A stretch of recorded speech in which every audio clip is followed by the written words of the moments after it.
എല്ലാവർക്കും നമസ്കാരം. പുതിയൊരു വീഡിയോയിലേക്ക് സ്വാഗതം. ഇന്ന് നമ്മൾ സംസാരിക്കാൻ പോകുന്നത് റെന ഫാത്തിമയെ കുറിച്ചിട്ടാണ്. ബിഗ് ബോസ് ഹൗസിലെ റെന ഫാത്തിമ ഒരു സ്റ്റേറ്റ്മെന്റ് പറയുണ്ടായിട്ടുണ്ട്. അപ്പൊ അതിനെ കുറിച്ചിട്ടാണ് നമ്മൾ ഇന്ന് സംസാരിക്കാൻ പോകുന്നത്. ആദ്യം ആ സ്റ്റേറ്റ്മെന്റ് കണ്ടിട്ട് നമുക്ക് വരാം. അച്ഛൻ ഇങ്ങോട്ട് കയറി പോടാന്ന് വിളിക്കുകയാണെങ്കിൽ തിരിച്ച് ഏടാന്ന് വിളിക്കാനുള്ള അവകാശമുണ്ട്. അദ്ദേഹം ഇങ്ങോട്ടേക്ക് തന്ന എനർജിയാണ് ഞാൻ തിരിച്ചു കൊടുത്തത്. നല്ലൊരു അവകാശം. അച്ഛൻ വടിയെടുത്ത് ഇനി അടിക്കാൻ അച്ഛനെ നമ്മൾ 10 വെട്ടി അടിക്കണം. ആ ഒരു രീതിയിലാണ് പെൺകുട്ടി പറഞ്ഞു വെക്കുന്നത്. എന്തായാലും വിത്ത് ഗുണം 10 എന്ന് വേണം പറയാൻ. വീട്ടിൽ നിന്ന് വേണം നമ്മൾ കുറെ കാര്യങ്ങളൊക്കെ പഠിച്ചു വരാൻ. ഗീവ് റെസ്പെക്ട്, ടേക്ക് റെസ്പെക്ട് എന്നാണ്. നമ്മൾ അങ്ങോട്ട് റെസ്പെക്ട് കൊടുത്താൽ മാത്രമാണ് തിരിച്ച് ഇങ്ങോട്ട് കിട്ടത്തുള്ളൂ. ചില സമയങ്ങളിൽ നമ്മൾ പ്രായം നോക്കിയിട്ടായിരിക്കും, അതല്ലെങ്കിൽ ഒരു ആളുടെ ഒരു റെപ്യൂട്ടേഷൻ നോക്കിയിട്ടായിരിക്കും റെസ്പെക്ട് കൊടുക്കുക. ബിഗ് ബോസ് ഹൗസ് എന്ന് പറഞ്ഞാൽ ഒരു ഗെയിം ഷോ തന്നെയാണ്. എന്നിരുന്നാൽ പോലും അത് ഇഷ്ടംപോലെ പെൺകുട്ടികൾ കാണുന്നുണ്ട്. ഈ പ്രായത്തിലുള്ള പെൺകുട്ടികളും ആണുങ്ങളും എല്ലാം കാണുന്ന ഒരു ഷോയാണ്. വീട്ടിലിരിക്കുന്ന അച്ഛന്മാരും അമ്മമാരും പ്രായമുള്ളവരും എല്ലാവരും കാണുന്നതാണ്. മാത്രമല്ല ഇവരൊരു ഇൻഫ്ലുവൻസർ കൂടിയാണ്. ഇപ്പൊ ഇൻസ്റ്റാഗ്രാമിലായിക്കോട്ടെ, യൂട്യൂബിലായിക്കോട്ടെ ഇഷ്ടംപോലെ ഫോളോവേഴ്സ് ഉണ്ട്. ഈ പ്രായത്തിലുള്ള ആൾക്കാരാണ് അവർ ഫോളോ ചെയ്യുന്നത്. അതുകൊണ്ട് തന്നെ ബിഗ് ബോസ് ഹൗസിലോട്ട് റെന ഫാത്തിമ പോയി കഴിഞ്ഞപ്പോൾ ഇഷ്ടംപോലെ ഫാൻസും അതിന്റെ പുറകെ ഉണ്ട്. ഈ റെന ഫാത്തിമയുടെ പ്രായത്തിലുള്ള ഇഷ്ടംപോലെ കുട്ടികൾ, മുതിർന്ന ആൾക്കാർ എല്ലാം ഈ ഒരു വീഡിയോ കാണുന്നുണ്ടാവും. ബിഗ് ബോസ് ഹൗസിന്റെ ഫാൻസ് ഇഷ്ടംപോലെ ഉണ്ടാവും. അതിനകത്ത് കൊച്ചുകുട്ടികൾ മുതൽ മുതിർന്ന ആൾക്കാർ വരെ ഉണ്ടാവും. അവർക്ക് എന്ത് ഇൻഫ്ലുവൻസ് ആണ് ഈ പെൺകുട്ടി കൊടുക്കുന്നത്, എന്ത് മെസ്സേജ് ആണ് ഇതിനകത്തുനിന്ന് പാസ്സാവുന്നത്. അപ്പൊ ഈ ചെറിയ കുട്ടികൾ ഇതെല്ലാം കണ്ടു കഴിയുമ്പോൾ അവരെന്താണ് വിചാരിക്കുന്നത്? അപ്പൊ മുതിർന്ന ആൾക്കാരെ ഒന്നും റെസ്പെക്ട് ചെയ്യേണ്ടതായിട്ടില്ല. നമുക്ക് ഇങ്ങോട്ട് റെസ്പെക്ട് കിട്ടിയാൽ മാത്രം അങ്ങോട്ട് റെസ്പെക്ട് കൊടുത്താൽ മതി. അപ്പോൾ കാണുന്നവരെല്ലാം നമുക്ക് എന്ത് വേണേലും വിളിക്കാം, എങ്ങനെ വേണമെങ്കിലും അഭിസംബോധന ചെയ്യാം, എങ്ങനെ വേണമെങ്കിലും അവരോട് പെരുമാറാം. ഞാനാണ് വലിയ ആള് എന്നുള്ള രീതിയിലുള്ള ഒരു മെസ്സേജ് ആണ് പുറത്തോട്ട് പാസ്സായി പോകുന്നത്. ഇങ്ങനെയാണോ മറ്റുള്ളവരോട് നമ്മൾ ട്രീറ്റ് ചെയ്യേണ്ടത്? ഒരാളോട് ആദ്യമായിട്ട് ഒരാളെ കാണുമ്പോൾ തന്നെ നമ്മൾ ഇങ്ങനെയാണോ അവരിങ്ങോട്ട് എന്തെങ്കിലും റെസ്പെക്ട് തന്നാൽ മാത്രമേ ഞാൻ അങ്ങോട്ട് കൊടുക്കുള്ളൂ? അതാണോ നല്ലൊരു പേഴ്സണാലിറ്റി ചെയ്യേണ്ടത്? ഈ പെൺകുട്ടി കരുതി വെച്ചിരിക്കുന്ന ആരെങ്കിലും ഇങ്ങോട്ട് തരട്ടെ, അതിനുശേഷം മാത്രമാണ് ഞാൻ അങ്ങോട്ട് കൊടുക്കത്തുള്ളൂ. റെസ്പെക്ട് ആണെങ്കിലും എന്ത് മര്യാദയാണെങ്കിലും ഞാൻ അങ്ങനെ കൊടുക്കുള്ളൂ. അങ്ങനെയാണ് ഈ ഒരു പെൺകുട്ടി വിചാരിച്ചു വെച്ചിരിക്കുന്നത്. മെച്യൂരിറ്റി കുറവ് അത് തന്നെ പറയാനുള്ളൂ. 19 വയസ്സിൽ ഈ പെൺകുട്ടി വിചാരിച്ചിരിക്കുന്നത് 90 വയസ്സുള്ള തള്ളച്ചിയാണെന്നാണ്. ഈ പെൺകുട്ടിയെ ഒരു കൊച്ചു കുട്ടിയായിട്ട് കണ്ടു കഴിഞ്ഞാൽ അത് പ്രശ്നമാണ്. ഈ പെൺകുട്ടിയെ കൊച്ചുകുട്ടിയായിട്ട് ആരും കാണരുതെന്നാണ് പറയുന്നത്. വലിയൊരു മുതുകി തള്ളയായിട്ട് കാണണമെന്നാണ് പെൺകുട്ടിയും പറയുന്നത്, അതിന്റെ പാരന്റ്സും പറയുന്നത്. എന്താണെങ്കിലും ഈ പെൺകുട്ടിയുടെ അമ്മ വന്ന് സംസാരിക്കുന്നുണ്ട്, ഇതിനെ ന്യായീകരിച്ച് മെഴുകുന്നുണ്ട്. നമുക്ക് അതും കൂടി കണ്ടിട്ട് വരാം. ആദ്യം നിങ്ങൾ മനസ്സിലാക്കേണ്ട കാര്യം, അത് ബിഗ് ബോസ് ഹൗസാണ്. ഗെയിം കളിക്കാനാണ് അവിടെ പോയത്. അല്ലാതെ എല്ലാവരെയും റെസ്പെക്റ്റ് ചെയ്യാനും ഇതാക്കാനും അല്ല പോയത്. നമ്മൾ ആരെ റെസ്പെക്ട് ഒന്നും ചെയ്യേണ്ട ആവശ്യമില്ല. അവിടെ ഗെയിം കളിക്കാനാണ് പോയിട്ടുള്ളത്. നമ്മളെല്ലാവരെയും ഇറിറ്റേറ്റ് ചെയ്യണം, ചൊറിയണം എന്നാണ് പറഞ്ഞു കൊടുക്കുന്നത്. അവിടെ കാണിക്കുന്ന കാര്യങ്ങൾ നിങ്ങൾ എന്ന് പറഞ്ഞ പേഴ്സൺ ആണെന്ന് പല ആൾക്കാരും വിചാരിക്കുന്നുണ്ട്. നിങ്ങളപ്പോൾ ഉഡായിപ്പാണോ അവിടെ ചെന്ന് കളിക്കുന്നത്? അതായത് നിങ്ങൾ എന്ന് പറഞ്ഞ പേഴ്സൺ അല്ല അവിടെ കളിക്കുന്നത്. അതായത് റെന ഫാത്തിമ എന്ന് പറഞ്ഞ പെൺകുട്ടിയല്ല, അവളുടെ വേറെ ഏതെങ്കിലും ഒരു സ്ട്രാറ്റജിയാണ് കളിക്കുന്നതെന്നാണോ അപ്പം നിങ്ങൾ പറഞ്ഞു വരുന്നത്? അപ്പോൾ അവർ വെറും ഫേക്കാണെന്നാണ് പറയുന്നത്. ബിഗ് ബോസ് ഹൗസ് എന്ന് പറയുന്നത് ഒരു ഗെയിം ഷോ ആണെങ്കിൽ പോലും യഥാർത്ഥ ജീവിതത്തിന്റെ ഒരു പ്രതിഫലനം തന്നെയാണത്. നിങ്ങൾ എന്താണോ അതാണ് അവിടെ നിന്ന് കളിക്കേണ്ടത്. പക്ഷെ നിങ്ങൾ പറയുന്നത് അവളല്ല, അവളുടെ ഫേക്ക് ഗെയിമാണ് അവൾ കളിക്കുന്നതെന്നാണോ പറയുന്നത്? മോഹൻലാലോ മമ്മൂട്ടി ഒരു സിനിമ അഭിനയിക്കാൻ പോകുന്നത് പോലെയല്ല. മോഹൻലാലും മമ്മൂട്ടി എത്രയോ പടങ്ങളിൽ വില്ലനായിട്ട് അഭിനയിക്കുന്നുണ്ട്, ചതിയനായിട്ട് അഭിനയിക്കുന്നുണ്ട്. അത് അവർ അഭിനയിക്കുകയാണ്. പക്ഷെ ഇത് യഥാർത്ഥ ജീവിതത്തിന്റെ ഒരു ഭാഗം തന്നെയാണ്. യഥാർത്ഥം ആരാണോ നമ്മൾ അതുപോലെ നിൽക്കുക. റെന ഫാത്തിമ എന്ന് പറഞ്ഞ വ്യക്തിയായിട്ട് നിന്ന് കളിക്കുകയാണ് ചെയ്യേണ്ടത്. പക്ഷെ നിങ്ങൾ പറയുന്നത് അതൊരു സ്ട്രാറ്റജിയുടെ ഭാഗമാണ്, അതല്ലെങ്കിൽ അവരൊരു ഫേക്ക് ക്യാരക്ടർ കൊണ്ടുവന്ന് കളിക്കുന്നത് പോലെയാണ് ഈ ഒരു ഉമ്മയുടെ വാക്കുകളിൽ നിന്ന് മനസ്സിലാക്കേണ്ടത്. അതല്ലാണ്ട് അങ്ങനെ ആരോട് ബഹുമാനമില്ലാത്തൊരു കുട്ടിയല്ല എൻ്റെ മകൾ എന്നുള്ള രീതിയിലാണ് ഈ അമ്മ പറഞ്ഞു വെക്കുന്നത്. അതല്ലെങ്കിലും കാക്കയ്ക്ക് സ്വന്തം കുഞ്ഞല്ലാണ്ടിരിക്കും. അവൾ പോയ അന്ന് തൊട്ട് ഇന്ന് വരെ അവൾ ഫേസ് ചെയ്യുന്ന ഒരേ ഒരു കാര്യം, ചെറിയ കുട്ടിയാണ്, നീ ചെറുത് എന്ന് പറഞ്ഞിട്ട് മാറ്റി നിർത്തുന്നത് ഒരുപാട് ആൾക്കാർ ശ്രദ്ധിച്ചിട്ടുണ്ടോയെന്ന് അറിയില്ല. പക്ഷെ അവിടെ ആരും ചെറിയ കുട്ടി എന്ന് പറഞ്ഞൊന്നും മാറ്റി നിർത്തിയിട്ടില്ല. ചെറിയ കുട്ടിയാണ്, 19 വയസ്സാണ് അവൾക്കുള്ളത് എന്ന് പറഞ്ഞു തന്നെയാണല്ലോ ബിഗ് ബോസിലിട്ട് അവർ എടുത്തിട്ടുള്ളത്. അപ്പോൾ ആരും മാറ്റി നിർത്തുന്നൊന്നുമില്ല. പക്ഷെ ഇവിടെ വെറും പക്വതയില്ലാത്ത, മെച്യൂരിറ്റി ഇല്ലാത്ത ചില വർത്തമാനങ്ങളൊക്കെ കേൾക്കുമ്പോൾ അത് വെച്ച് ആൾക്കാർ സംസാരിക്കാറുണ്ട്. നിനക്ക് പക്വതയില്ല എൻ്റെ, അതുപോലെ ചെന്നിരുന്ന് കാണിച്ചാൽ പിന്നെ അങ്ങനെയല്ലേ പറയത്തുള്ളൂ. ചില നേരത്ത് ഈനാമ്പിച്ചി കാണിക്കുന്ന പോലെയൊക്കെ ഇരുന്ന് കാണിച്ചാൽ അനീഷിനെയൊക്കെ വെറുപ്പടിപ്പിക്കുന്ന രീതിയിലൊക്കെ കാണിച്ചു കഴിഞ്ഞാൽ നമുക്ക് ചില നേരത്ത് നല്ലതായിട്ട് തോന്നും കേട്ടോ. നമുക്ക് ഭയങ്കരമായിട്ട് ഇറിറ്റേഷൻ ആയിട്ട് തോന്നും, ഇതിൻ്റെ കൂടെ എങ്ങനെയാണ് ജീവിക്കുന്നത് എന്നുള്ള രീതിയിൽ. കാരണം ആ രീതിയിലാണ് ആ പെൺകുട്ടി ഇറിറ്റേഷൻ ആകുന്നത്. മറ്റുള്ള ആൾക്കാരെ മൊത്തവും ഇറിറ്റേഷൻ ആക്കുകയാണ് ചെയ്യുന്നത്.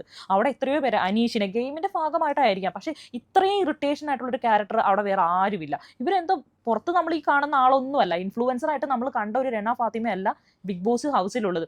എന്തൊരു വെറുപ്പീരാണ്, ഭയങ്കര വെറുപ്പീരാണ്. ആ ഒരു കുട്ടിത്തം ഈ ഒരു പെൺകുട്ടി എന്തിനാണ് എടുത്ത് വെച്ചത് എന്ന് വരെ നമുക്ക് തോന്നിപ്പോകും. ആ ഒരു ബിഗ് ബോസ് ഹൗസിന് പറ്റിയൊരു മെറ്റീരിയൽ അല്ല, ഭയങ്കര വെറുപ്പീരായിട്ടാണ് തോന്നിയിട്ടുള്ളത്. ഒരിക്കലും ടൈറ്റിൽ വിന്നർ ആ സ്ഥാനത്തോട്ട് ചെന്നെത്താൻ പറ്റിയൊരു പെൺകുട്ടി അല്ല ഇവള്. ഒട്ടും മെച്യൂരിറ്റി ഇല്ലാത്ത അഭിപ്രായങ്ങൾ പറയുന്ന ഒരു പെൺകുട്ടി, അത്രേ പറയാനുള്ളൂ. ബഹുമാനവും ഇല്ല, ഒരാളെ പോലും റെസ്പെക്ട് ചെയ്ത് സംസാരിക്കുന്നത് ഞാൻ ഇതുവരെ കണ്ടിട്ടില്ല. ഒരു അഭിപ്രായം പോലും എനിക്ക് യോജിക്കാൻ പറ്റുന്ന ഒരു അഭിപ്രായം രേണ ഫാത്തിമ ഇതുവരെ പറഞ്ഞിട്ടില്ല.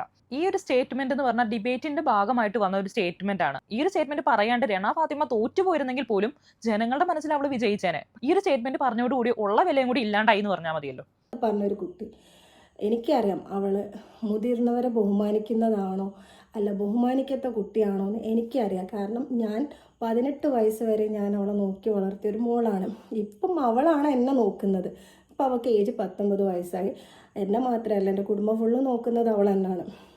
കാരണം എനിക്കറിയാം എൻ്റെ മോള് മുതിർന്നവരെ ബഹുമാനിക്കുന്നതാണോ അല്ലേ എന്നുള്ളത് എനിക്കറിയാം. അതാണ് പ്രശ്നം. നിങ്ങളുടെ വീട്ടിൽ അവൾ നല്ല കുട്ടിയായിരിക്കും, ചിലപ്പോൾ നിങ്ങളുടെ വീട് നോക്കുന്നതുകൊണ്ട് അവൾ നല്ല കുട്ടിയായിരിക്കും. അതുകൊണ്ട് ചിലപ്പോൾ അവളാണ് വീട്ടിലെ ചിലവുകളും കാര്യങ്ങളും നോക്കുന്നതുകൊണ്ട് ചിലപ്പോൾ അവൾ തല്ലുന്ന തല്ലൊക്കെ നിങ്ങൾ കൊള്ളണമായിരിക്കും. പക്ഷെ നാട്ടിലിറങ്ങിയിട്ട് അങ്ങനെ കിടന്ന് കാണിച്ചാൽ ആൾക്കാർക്ക് ഇഷ്ടപ്പെടത്തില്ല. നാട്ടുകാർക്ക് മൊത്തം ചിലവിന് കൊടുക്കുന്ന രേണ ഫാത്തിമ അല്ലല്ലോ, അപ്പോൾ ആൾക്കാർക്ക് ഇഷ്ടപ്പെടത്തില്ല. ഓരോരുത്തർക്കും അവരുടേതായ സ്റ്റേറ്റ്മെന്റും അഭിപ്രായങ്ങളും ഉണ്ട്. അത് പറയാനുള്ള സ്പേസ് കൊടുക്കണം. അറ്റ്ലീസ്റ്റ് ഒന്ന് കേൾക്കാനെങ്കിലും തയ്യാറാവണ്ടേ. പലപ്പോഴും രേണയുടെ ഒരു പ്രത്യേകത മറ്റുള്ളവർ പറയുന്നത് കേൾക്കാൻ തയ്യാറാവാത്തതാണ്. അവർ പറയാൻ പോലും അനുവദിക്കാണ്ട് അതിന് മുമ്പ് ജഡ്ജ് ചെയ്ത് അവരെ അങ്ങോട്ട് കീഴ്പ്പെടുത്തുന്ന രീതിയിലാണ് പെൺകുട്ടിയുടെ പ്രവൃത്തി. അതാണ് ആൾക്കാർ പറയുന്നത്. പേര് പറയുന്നുണ്ട് മോൾ അയിഞ്ഞാടാൻ വിട്ടതല്ലേ എന്ന്. ഒരിക്കലുമില്ല, എൻ്റെ മോൾ അയിഞ്ഞാടാൻ ഞാൻ വിട്ടിട്ടില്ല. അതെന്താണെന്നുള്ള നിങ്ങൾക്ക് പിന്നീട് അറിയും.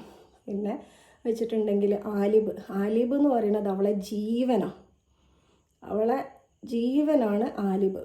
നമ്മളുടെ മക്കളും നമ്മൾ വലിയ ഇതായിട്ടായിരിക്കും കണ്ടിട്ടുണ്ടാവുക എന്നും പറഞ്ഞുകൊണ്ട് അവർ ചെയ്യുന്ന എല്ലാ പോക്കിരിത്തനത്തിനും അങ്ങോട്ട് വീട്ടുകാർ സപ്പോർട്ട് ചെയ്യരുത്. പലപ്പോഴും പെൺകുട്ടികൾ ചെയ്യുന്ന ചില തെറ്റുകളെല്ലാം വീട്ടുകാരോട് ചൂണ്ടിക്കാണിച്ചു കൊടുക്കുമ്പോൾ അയ്യോ എൻ്റെ മക്കൾ അങ്ങനെയൊന്നും ചെയ്യത്തില്ല, എൻ്റെ മക്കൾ അങ്ങനെ അല്ല, അവർ അങ്ങനെയൊന്നും അല്ല ഉദ്ദേശിച്ചത്, അല്ലെങ്കിൽ വേറെ രീതിയിലാണ് എന്നുള്ള രീതി. അതായത് തെറ്റ് കൺമുമ്പിൽ കണ്ടാൽ പോലും ചില പാരൻസ് അതിനെ ഉപദേശിക്കുകയോ ശിക്ഷിക്കുകയോ ചെയ്യത്തില്ല. നേർവഴിക്ക് നടത്തുക എന്ന് പറഞ്ഞ ഒരു കാര്യമില്ല, ന്യായീകരിച്ച് അങ്ങോട്ട് ഇരുന്നിട്ട് മെഴുകും. അതിലൂടെ ഇവരെന്താ വിചാരിക്കുക, അപ്പത്തേനുള്ള ജയം ചിലപ്പോൾ സമ്പാദിക്കുമായിരിക്കും, അപ്പത്തേനും നിങ്ങൾ മറ്റുള്ളവരുടെ മുമ്പിൽ ജയിക്കുമായിരിക്കും. എൻ്റെ മക്കൾ അങ്ങനെ ഒന്നല്ല എന്നൊക്കെ പറഞ്ഞാൽ അങ്ങ് ജയിക്കുമായിരിക്കും. പക്ഷെ പിന്നീട് കുറെ നാൾ കഴിയുമ്പോൾ എല്ലാം അതിന്റെ ഓപ്പോസിറ്റ് വരുന്നതായിട്ട് പലപ്പോഴും കാണാറുണ്ട്. അതായത് മക്കളെ ഇങ്ങനെ കയറി വിട്ടിട്ട് അവരെ ഏതെങ്കിലും പോയി അപകടത്തിൽ പോയി പെട്ട് കഴിയുമ്പോൾ അവിടെ ഇരുന്ന് നെഞ്ചും തല്ലിയിരുന്ന് കരഞ്ഞിട്ട് കാര്യമില്ല. അന്നേരം പിന്നെ നിയന്ത്രിക്കാൻ പോലും പറ്റാത്ത ഒരു അവസ്ഥയിലോട്ട് അവർ പോയിട്ടുണ്ടാവും. പല സംഭവങ്ങളും ഇതിനു മുന്നേ നടന്ന ഒരുപാട് ഇൻസിഡൻസ് അതിന് ഉദാഹരണമാണ്. ഈ ഒരു അമ്മേനെ ഞാൻ കുറ്റപ്പെടുത്തത്തില്ല കേട്ടോ, കാരണം അവരൊരു നിസ്സഹായ അവസ്ഥയാണ് ഇവിടെ നമുക്ക് അവരുടെ വോയിസിൽ നിന്ന് വ്യക്തമാക്കുന്നത്. കാരണം മകള് ഇൻഫ്ലുവൻസർ ആണ്, അവർ സോഷ്യൽ മീഡിയ വഴി സമ്പാദിക്കുന്നുണ്ട്. അതുകൊണ്ട് തന്നെയാണ് ആ കുടുംബം കഴിഞ്ഞു പോകുന്നത്. അവരാണ് ഈ ചെലവിന് കൊടുക്കുന്നത്, അമ്മയ്ക്കും പിന്നെ വേണ്ടപ്പെട്ടവർക്കൊക്കെ ചെലവിന് കൊടുക്കുന്നത് ആ കുടുംബം നോക്കുന്നത്. അതുകൊണ്ട് തന്നെ മകളോട് ഈ അമ്മയ്ക്കോ അതല്ലെങ്കിൽ വേണ്ടപ്പെട്ടവർക്കോ ഉത്തരവാദിത്തപ്പെട്ടവർക്കോ ഈ പെൺകുട്ടിയെ നിയന്ത്രിക്കാനോ അതല്ലെങ്കിൽ ശാസിക്കാനോ ശിക്ഷിക്കാനോ ഒന്നും കഴിയത്തില്ല. അവൾ ഇള്ളോളം പോലും പറഞ്ഞാൽ കേൾക്കത്തില്ല. കാരണം അവളാണ് ആ വീട്ടിലെ ചെലവ് നോക്കുന്നത്. അപ്പൊ പിന്നെ ഇവർ പറയുന്നത് എന്തിനും ഇവള് കേൾക്കണം എന്നുള്ളൊരു ആറ്റിറ്റ്യൂഡ് ആയിരിക്കും ആ പെൺകുട്ടിക്ക് ഉണ്ടാവുക. അതിന് ഈ അമ്മയോ അച്ഛനോ ഒന്നും പറഞ്ഞിട്ട് കാര്യമില്ല. ആ പെൺകുട്ടിയുടെ ഒരു ആറ്റിറ്റ്യൂഡാണ്, അവളുടെ ആറ്റിറ്റ്യൂഡ് അത് അങ്ങനെയാണ്. അതായത് ഞാൻ സമ്പാദിക്കുന്നുണ്ട്, അതുകൊണ്ട് ഞാൻ തോന്നിയ പോലെ ജീവിക്കും എന്നുള്ള രീതിയാണ് ആ പെൺകുട്ടിക്ക്. അത് വളർത്തുദോഷം തന്നെയാണ്, വളർത്തുദോഷമാണത്. ഇഷ്ടംപോലെ പെൺകുട്ടികൾ സമ്പാദിക്കുന്നുണ്ട്, അവരുടെ കുടുംബം നോക്കുന്നുണ്ട്. പക്ഷേ ഇത്രയും ചെറുപ്രായത്തിൽ തന്നെ 19 വയസ്സേ ഉള്ളൂ, കല്യാണം കഴിച്ച് ഒരുമിച്ച് ജീവിക്കുന്നത് പോലെയല്ല. ഒരു ആൺചെറുക്കനെയും കൊണ്ട് അവളുടെ സെയിം പ്രായോ അതല്ലെങ്കിൽ അവളേക്കോ 1-1.5 വയസ്സിന് മൂത്ത ഒരു ചെറുക്കനെയും വിളിച്ചുകൊണ്ട് വന്നിട്ട് ആ ചെറുക്കന്റെ വീട്ടുകാർ ഇതിനകത്ത് നല്ലതായിട്ട് കുറ്റം പറയേണ്ടതായിട്ട് തന്നെ കേട്ടോ. ഇങ്ങനെയൊക്കെ കയറൂടി വിട്ടേനെ അവർ തമ്മിൽ അങ്ങോട്ട് ലിവിങ് ടു റിലേഷൻ പോലെയാണ്. ഈ ഒരു ഒറ്റ പെൺകുട്ടിക്ക് ജീവിക്കാൻ വേണ്ടിയിട്ട് ഫർണിച്ചറൊക്കെ മേടിച്ചിട്ട് ഒരു റൂം എടുത്ത് എന്തിനാണ് താമസിക്കുന്നത്? സാധാരണ പെൺകുട്ടികളൊക്കെ എത്ര ഇൻകം ഉണ്ടെന്ന് പറഞ്ഞാൽ പോലും ഈ ഒരു ചെറുപ്രായത്തിൽ ഒരു ഹോസ്റ്റൽ റൂമാണ് പ്രിഫർ ചെയ്യുക. അതിന് ഹോസ്റ്റലിൽ പോയി നിന്ന് പഠിക്കുക അങ്ങനെയുള്ള രീതിയാണ് പ്രിഫർ ചെയ്യുക. മാത്രമല്ല ട്രാവൽ ചെയ്യുന്നുണ്ട്, എവിടെയെങ്കിലും ഇന്റർനാഷണൽ ട്രിപ്പൊക്കെ പോകുന്നുണ്ടെങ്കിൽ അവരെ അച്ഛനെയോ അമ്മയോ സഹോദരിയോ ഒക്കെ കൂട്ടിയിട്ടാണ് പോവുക. ഈ പെൺകുട്ടി തന്നെയല്ല പോയിട്ടുള്ളത്. തന്നെ പോവുകയാണെങ്കിൽ ഓക്കെ, അത് ഇൻഡിപെൻഡന്റ് വുമൺ ആണ്, അപ്പൊ ഇൻഡിപെൻഡന്റ് ആയിട്ട് ഒറ്റയ്ക്ക് പോകുന്നു എന്നെങ്കിലും പറയാം. പക്ഷെ ഒരു കല്യാണം കഴിച്ചിട്ടില്ല, യാതൊരു ബന്ധമില്ലാത്ത ഒരു ബോയ് ഫ്രണ്ടിനെയും കൂട്ടിക്കൊണ്ട് ഏതെങ്കിലും വഴിക്ക് പോവുകയാണ്. അതേ പ്രായത്തിലുള്ള അതേ പക്വതയുള്ള ഒരു ചെറിയ ചെറുപ്പക്കാരനെ കൂട്ടിട്ട് തോന്നി വഴി രാജ്യം മൊത്തം ചുറ്റി നടക്കുകയാണ്. ഇത് കണ്ടിട്ട് എന്താണ് കൊച്ചു മക്കളൊക്കെ ഇൻഫ്ലുവൻസ് ആവേണ്ടത് എനിക്ക് മനസ്സിലാവുന്നില്ല. കുറേ ആൾക്കാർ ഈ ഒരു വീഡിയോ ഞാൻ നേരത്തെ ചെയ്തിട്ടുണ്ടായിരുന്നു, അപ്പം അതിൻ്റെ അടിയിൽ വന്ന് പറഞ്ഞിട്ടുണ്ട് 19 വയസ്സുള്ളൂ, അവൾ സമ്പാദിക്കുന്നുണ്ട്, അവളുടെ തോന്നിയ ദിവസം നടക്കുന്നു. അങ്ങനെ തോന്നിയ മാസം നടക്കുന്നത് നല്ലതാണോ? ലീഗലി ഇപ്പം തന്നെ പല ഇഷ്യൂസ് നടക്കുന്നുണ്ട്. ഇങ്ങനെ ലിവിങ് റിലേഷൻഷിപ്പ് അതിൽ ഇങ്ങനെ നാടകം കളിച്ച് നടന്നിട്ട് കുറച്ച് നാൾ കഴിയുമ്പോൾ എന്തെങ്കിലും ആപത്തും കാര്യങ്ങളും വരുമ്പോൾ കരഞ്ഞ് നെഞ്ചത്തടിച്ച് വിളിച്ചുകൊണ്ട് കുറേ ആൾക്കാർ വന്നിരുന്ന് കരയുന്ന എത്രയോ ഇൻസിഡൻസ് നടക്കുന്നുണ്ട്. എല്ലാവരും അങ്ങനെ കണ്ണടച്ച് വിശ്വസിക്കാൻ പറ്റുമോ? ഇപ്പോൾ ഒരു ആൺസുഹൃത്തിൻ്റെ പേര് പറയുന്നുണ്ട്. അതുപോലെ തന്നെ എല്ലാ മക്കളും പണ്ട് പരിചയപ്പെടുത്തുന്ന ആരെങ്കിലും കൂടെ അങ്ങോട്ട് പോവുകയാണ്, 2 മാസമോ 3 മാസമോ പരിചയമുള്ളൂ, അവരുടെ കൂടെ അങ്ങോട്ട് പോവുകയാണെങ്കിൽ എന്തായിരിക്കും ഓരോ പാരൻസിൻ്റെ അവസ്ഥ? അവരെന്തുമാത്രം കഷ്ടപ്പെട്ടായിരിക്കും ഈ ഒരു മക്കളെ വളർത്തുന്നത്? പുരുഷനെ കണ്ടെത്തി അവനെ വിവാഹം കഴിച്ച് അവൻ്റെ കൂടെ പോകുന്നത് പോലെയല്ല, യാതൊരു റെസ്പോൺസിബിലിറ്റി ഇല്ല. ഏതെങ്കിലും ഒരുത്തന്നെ കണ്ടു പറഞ്ഞുകൊണ്ട് അവന് ഇഷ്ടമാണെന്ന് പറഞ്ഞുകൊണ്ട് അവന്റെ കൂടെ അങ്ങോട്ട് ഇറങ്ങി തിരിച്ചു കഴിഞ്ഞാൽ എന്താണ് അവസ്ഥ? ഓരോ വീടിന്റെ അവസ്ഥ എന്തായിരിക്കും? ഇങ്ങനെയൊക്കെ ഈ അമ്മയ്ക്ക് വന്ന് പറയേണ്ട അവസ്ഥ എങ്ങനെയാണ് വരുന്നത്? ഈ പെൺകുട്ടിയാണ് സമ്പാദിക്കുന്നത്, ഈ പെൺകുട്ടിയാണ് ആ കുടുംബം പുലർത്തുന്നത്. അപ്പൊ എങ്ങനെ ഈ പെൺകുട്ടീനെ അവർ ചീത്ത പറയും? എങ്ങനെ അഴിഞ്ഞാടി എവിടെ പോയാലും ഒരു കുഴപ്പമില്ല അവർക്ക്? അങ്ങനെ വെക്കാനല്ലേ പറ്റത്തുള്ളൂ.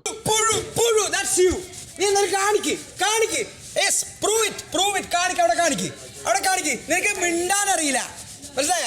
അത്രേ ഉള്ളു. You are just an irritation. Sorry. പെൺകുട്ടി പോടാ എന്നൊക്കെ വിളിക്കുവാണ്. അതായത് സംസാരിച്ചുകൊണ്ടിരിക്കുന്നതിന്റെ ഇടയിൽ നല്ല റൈസായിട്ട് പോടാ എന്നൊക്കെ വിളിക്കണം. നമുക്ക് അവിടെ വേറൊരു ഓപ്ഷൻ ഉണ്ട്. ആ വഴക്കുണ്ടാകുന്നതിന്റെ ഇടയിൽ നിന്ന് മാറി നിൽക്കാം.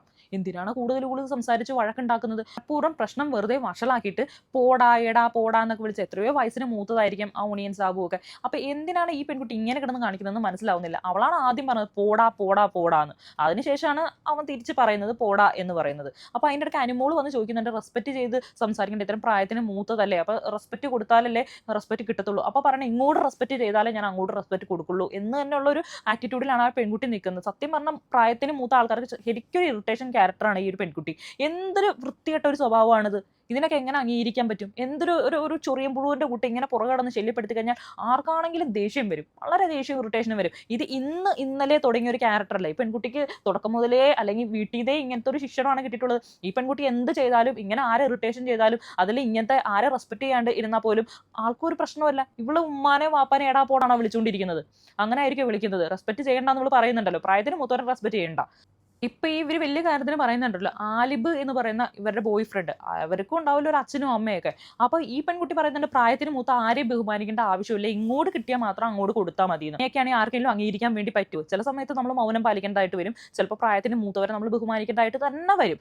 പിന്നെ ഈ ഒരു റിലേഷൻഷിപ്പിനെ കുറിച്ച് ഈ ഉമ്മ ഭയങ്കരമായിട്ട് വാചാല ആവുന്നുണ്ട്. ഇതിന് മുന്നേ പല കണ്ടസ്റ്റൻസും ഇവിടെ വന്ന് എനിക്ക് നാട്ടിൽ പ്രേമമുണ്ട് എന്ന് ഇരിക്കെ തന്നെ ഇവിടെ വന്ന് എന്തൊക്കെ വേഷം കെട്ട് കാണിച്ചിട്ട് ഔട്ടായി പോയിട്ടുണ്ട്. അതിനെ ഇപ്പോഴും അവർ അനുഭവിച്ചുകൊണ്ടിരിക്കുന്നുണ്ട്, ഇപ്പോഴും അവർ സഫർ ചെയ്യുന്നുണ്ട്. അതൊക്കെ നമ്മൾ കണ്ടിട്ടുണ്ട്. ഇതിലും വലിയ പ്രേമങ്ങൾ പൊട്ടിപ്പാളീസായിട്ട് ഡിപ്രഷനും കരച്ചിലും കണ്ണീരുമായിട്ട് ഇഷ്ടംപോലെ ആൾക്കാർ വന്നിട്ടുണ്ട്. ഇതും അത്രയൊക്കെ തന്നെ ഉള്ളൂ. അത്രയും മെച്യൂരിറ്റി ഉള്ള ഒരു റിലേഷൻഷിപ്പായിട്ട് എനിക്ക് തോന്നിയിട്ടുള്ളൂ. വെറും മെച്യൂരിറ്റി ഇല്ലാത്ത, വെറും ബാലിഷ്യമായിട്ടുള്ള വെറും ഒരു പ്രേമബന്ധം. അതിൻ്റെ ഇടയ്ക്ക് ആ കുട്ടി വെറുതെ ഇങ്ങനെ ലോകം ചുറ്റി അവളുടെ ക്രെഡിബിലിറ്റി തന്നെ മോശം വരുത്തുന്നു എന്ന് മാത്രമേ പറയാനുള്ളൂ. ഇത് കണ്ട് ആരും പഠിക്കാണ്ടിരിക്കുക, ഇത് കണ്ട് ആരും അനുകരിക്കാണ്ടിരിക്കുക. ഇതിനൊന്നും ലോങ് റിലേഷൻഷിപ്പിലോട്ട് പോകുമെന്ന് ഒരിക്കലും പറയാൻ പറ്റത്തില്ല.